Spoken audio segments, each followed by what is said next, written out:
All right, so we okay on this one? Do we got any questions on this one with the couple on it?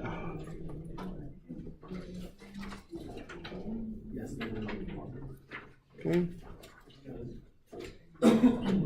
So the test scores are posted in Moodle now. Oh, another thing that came up, remember that the grade you get in Moodle is meaningless, okay? That your total overall grade in Moodle doesn't mean anything, okay? So if you ever want to know where you're at, you just, the test average is 85%, and then your homework average percentage times 15%, and you add the two together. That's kind of how that is, okay? So people are always, all right, so if you are ever curious about your grade, and this often comes up going into the final, remember that the grade in Moodle, the overall course grade really doesn't mean anything, okay? So if you ever want to know that, you go here to the statics grade calculator, okay? See, I can't get Moodle to do with its spreadsheet what I do on mine. Oops, I'm just going to take a minute, isn't it?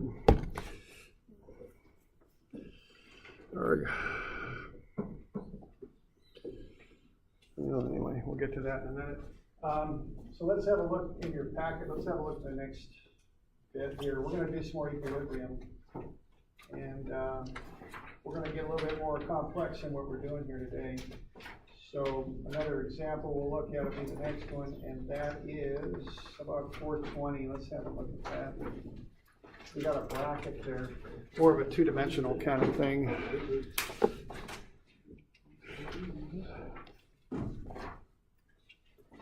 So why don't you take 420 and make it into a free body diagram. Let's see if I can get through my technical issues here. Here we go.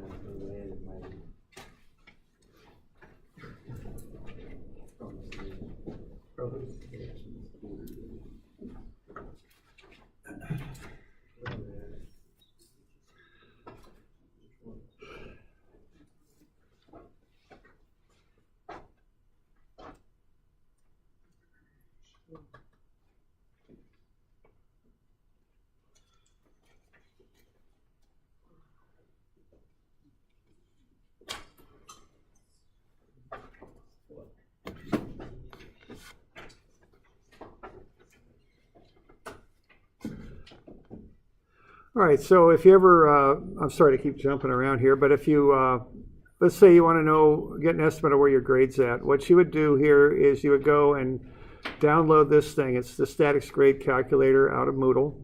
Okay, it's in the downloads, the general downloads.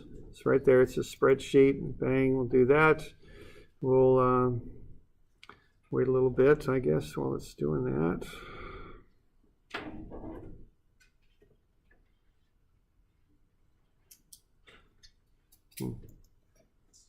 Not going too well, is it? Let's try that.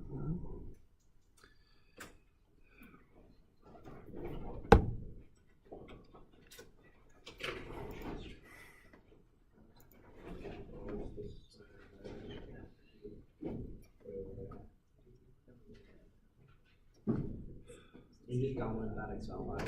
Yeah. It's not, I'm having some trouble doing it here.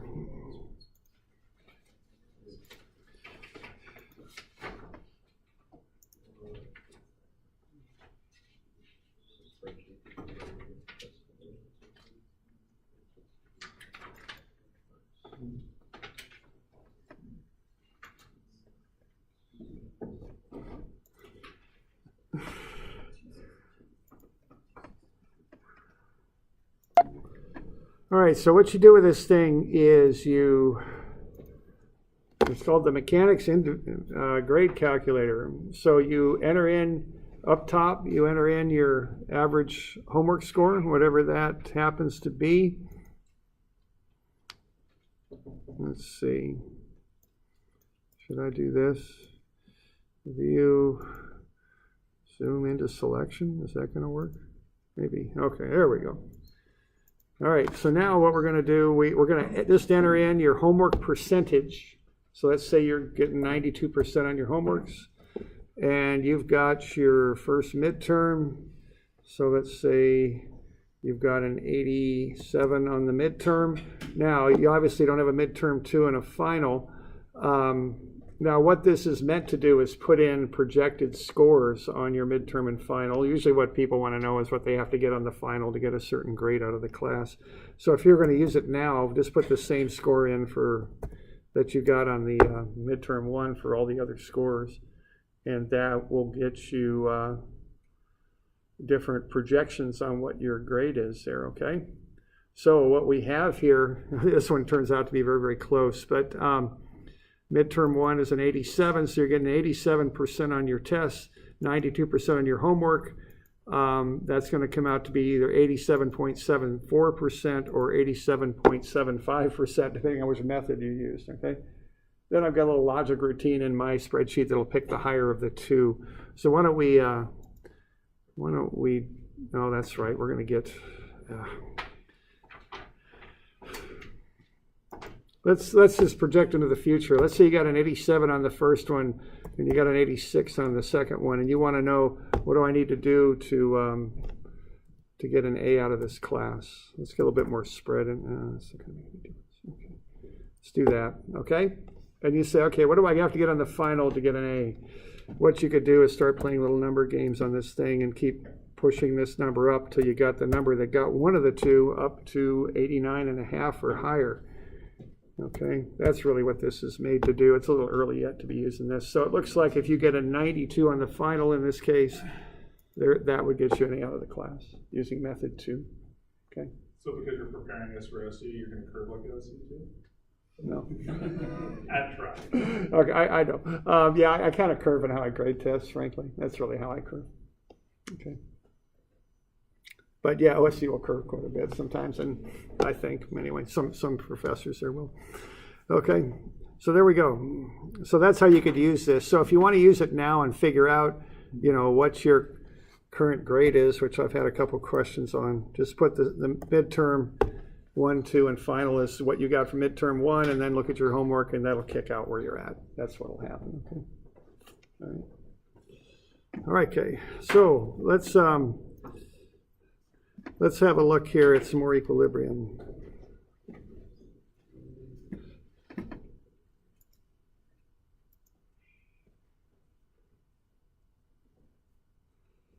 So let's look at a problem that has more dimension, like two-dimensional brackets, okay? So brackets and frames and things like that. So there's a little bracket holding that fence together, kind of two-dimensional. All we've been doing here so far are beams, something like that. But now let's look at an actual object with 2 dimensions. A bracket like that holding up the load, another bracket holding up an angled load, okay? So that's what we're looking at here, is how do these two-dimensional objects react when you place forces on them. All right, so what we have here obviously is a load, okay, like that. Here we have a load that's pulling that way. So let's see how these objects react. There's a bicycle frame. So the load would be the bicycle. And then the frame would have reactions, okay? All right, so let's start with this thing. Let's get a free body diagram going of this sketch here. 420.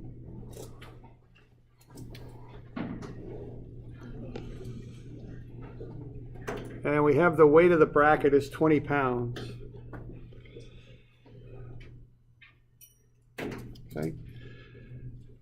So when you're doing these free body diagrams, again, don't overthink these. I see a pin joint, I put 2 forces on it. I see a roller, I draw a force perpendicular to the flat surface. I do those 2 things, just bang, bang, okay? And then I'll put the weight at the center of gravity. That's how I'll make that into a free body diagram. Okay. Now notice the center of gravity is not even on the object. But that happens sometimes when you got a frame, as you see there. Okay. Okay. So I got something going on like that. I've got RAX, REY at the pin joint, and then I've got the 20 pounds down. that's the weight. I've got the 40 pounds on that horizontal armature. And then I've got the force at B perpendicular to the surface. And what that's going to be would be 90 minus the 60-degree ramp angle, so that would be 30 degrees. Okay. Now the dimensioning on these can get a little tricky if you think about it, because what you're doing there is you're applying that reaction force here. But really dimensions normally go to where the objects fit into the pin joints and the rollers. So we've got an 8-inch dimension from A down to that flat bar there, the horizontal one, and then 6 inches from that corner to point B in the middle of the roller. Unfortunately, the reaction here is placed not at the pin B, but on the roller itself. Okay, so that introduces some dimensioning kind of problems perhaps we might need to think through. But the good news is it's not that much of a problem, because what's happening here is you've got a circle.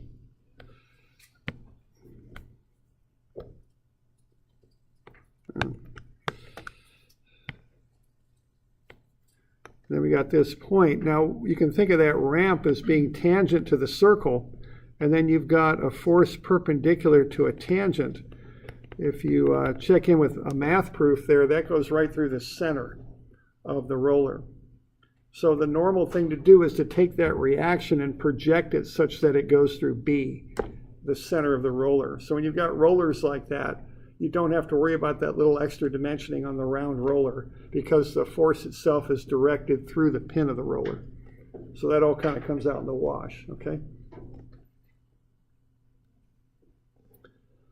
All right, so if I got this situation, which equation should I start with here? How should we approach this thing? What's the first one to go with? Yeah, a moment about where? Yeah, A. Why are we doing a moment about A? What's eliminated from the equation there? Yeah, right. And that's what we want, because then the only thing we got to deal with is RB, see?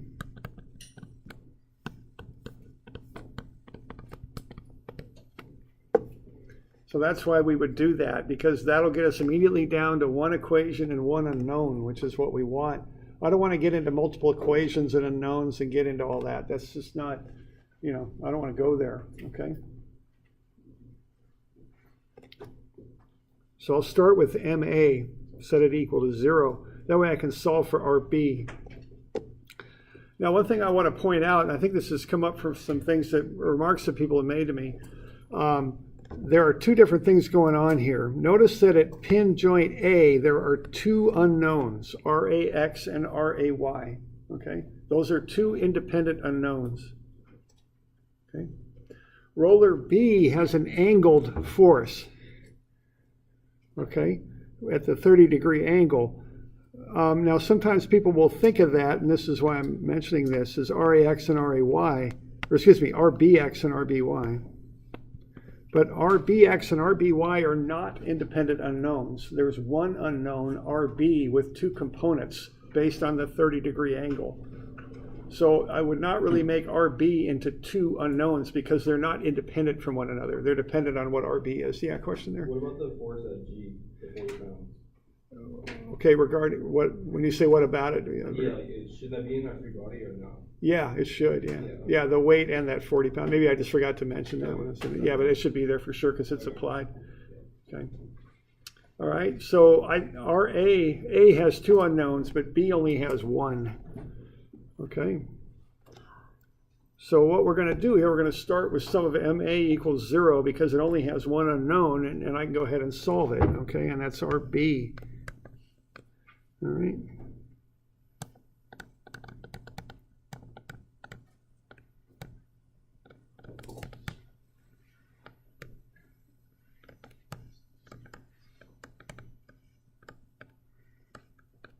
There we go. All right, so why don't you write up a moment equation then? Take a moment about B, or excuse me, about A. Sum of moments about A, set it equal to 0. If you got questions, let me know. Just take just a couple minutes and set that up.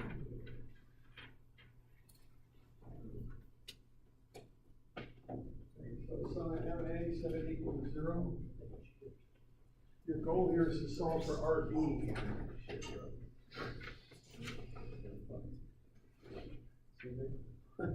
Can I say something? My bad. Me too. I don't know if I got it right. These actions, and as long as you're consistent with it, it's not like it's like yeah, I had a question there on the distance. Use inches. As long as you're consistent throughout the problem, it's fine. There won't be any dimensional inconsistency using inches as long as you stick with it throughout the whole problem. It's fine.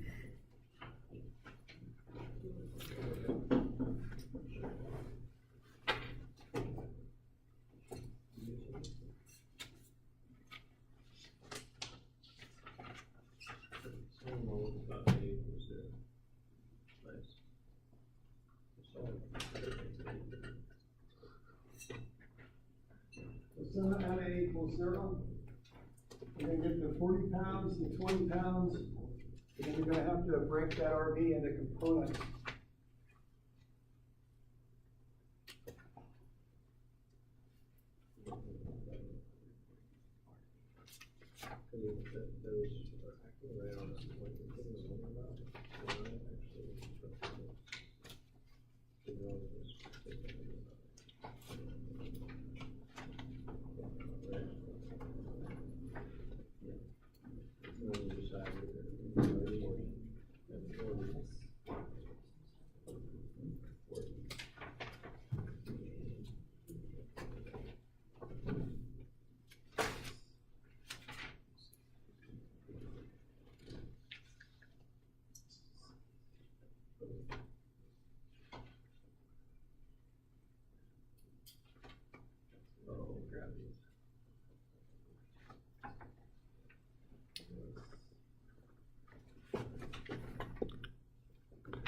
Okay.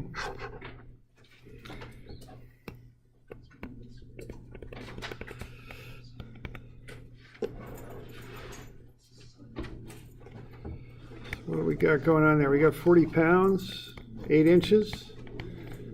Okay, remember you take a fx and you mix it with a d sub y. That's not a calculus dy, that's a d sub y. You mix unlike x's and y's together to get moments. So x force, y moment arm, positive or negative on that one? So yeah, so that one's positive there because you're pushing this away. That's going to wrap that around counterclockwise. That's positive. Yeah. Okay. We got 20 pounds.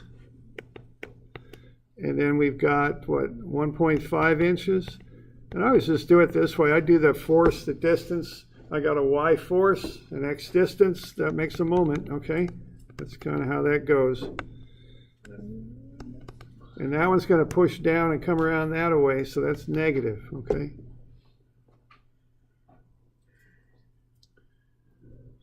And then you've got the RB thing, okay? Now, when I do that, I use cosine 30 RB times 8 inches. I go sine 30 RB times 6 inches. What I do not do, and I don't like doing this, I don't like saying RBX times 8 inches. And I don't like saying RBY times 6 inches. I don't like doing that because it just confuses that. It makes RB, X, and Y look like they're separate variables. They're not. But what they both are components of RB. Okay, so I use cosine 30 RB for the X component, sine 30 RB for the Y. That makes it very clear I've got one unknown in there that's RB. That's how that works.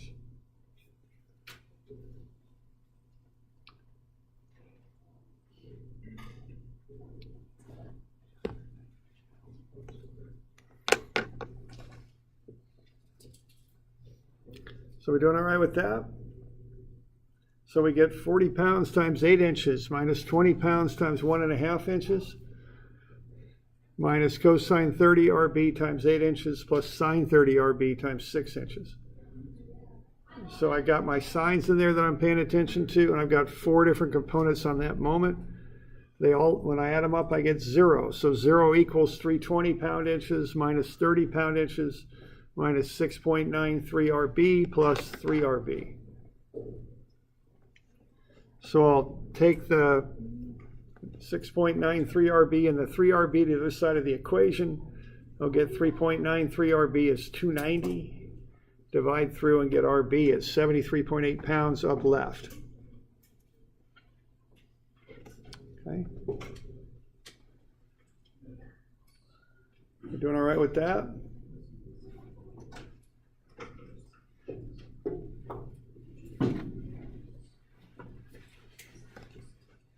Doing okay?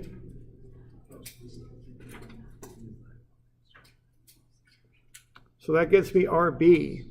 So I know the angle, I know the magnitude. So I've got that one pretty well figured out. Okay, I got 2 unknowns left. How would I find RAX and RAY? What are the equations to be using for that? Sum of forces. Yeah, I wouldn't mess with moment equations. They're just complicated. Force equations are simpler.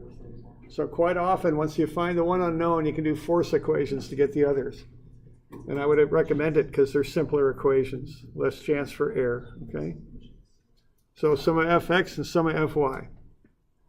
RAX to the right, positive, plus 40 pounds to the right, positive, minus the cosine 30, 73.8 pounds. Work through that, you can get RAX. It's 23.9 pounds to the right.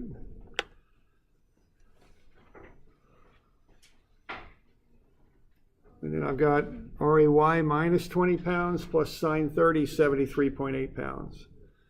RAY is negative 16.9. That means it's not up as I thought. It's down.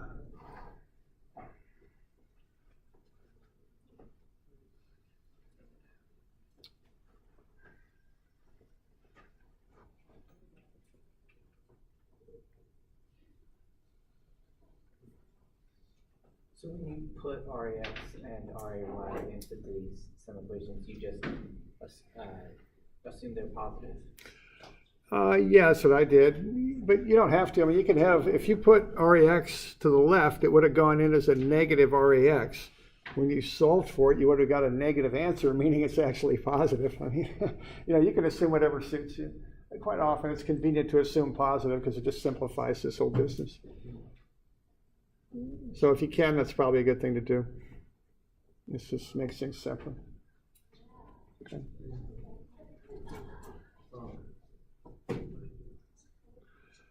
So then sum of FY, I got RAY up 20 pounds, down sine 30 times the 73.8 up. RAY comes out to be negative, so that's downward. What's the total force on the pin at A? You suppose? It might depend a little bit on how the connection is designed. Let's say it's a nice simple design. What would that total force be?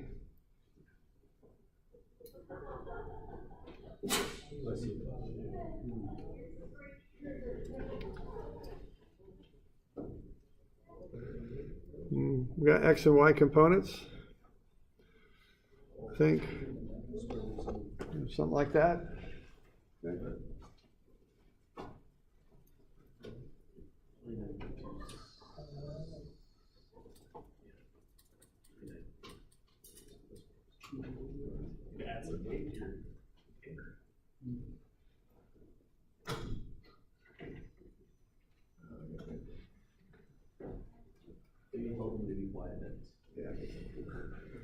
Let's get late. Okay, are we good?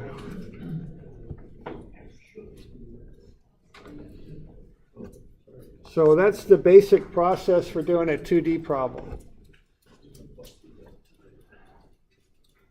Why don't I give you one more to do for Wednesday? About 273. What else did I assign? Was it 262? Is that it? That's all? Okay. I don't know about that. Oh, those are hard ones then. 273? Yeah. There's 3 of them? I think, yeah, because I already did the 250s. Yeah, okay. And it's a holiday. It's a holiday. Okay. All right. So we good? So that just means you gotta get them done before you come to class, don't worry about it. No, I try to treat early because I know little kids are.